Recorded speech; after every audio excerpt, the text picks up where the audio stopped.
This trial was a follow-up study to one that was previously published in Nature in 2020. And in that prior study, we used a different manufacturing schema to produce the CAR T cells. Identifying the weaknesses in that process, we developed a new study using IL7 and IL15 to expand the CAR T cells, thinking that this more robust combination could improve the manufacturing parameters and ultimately improve clinical outcomes. So we use this combination to number one, shorten down the manufacturing length. And so we looked at different lengths of manufacturing, looking at an 8-day process and a 12-day process. Overall, we found that the manufacturing characteristics for this product were superior.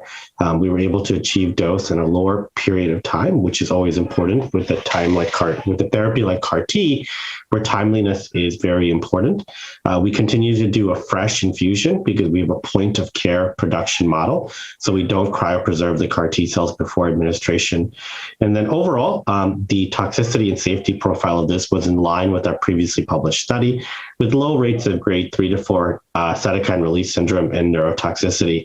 And the overall outcome at the day 28 time point showed a high overall response rate for patients who were treated, and durability was seen in a subset of patients, just like other CARs, but we did have patients who obviously relapsed of disease.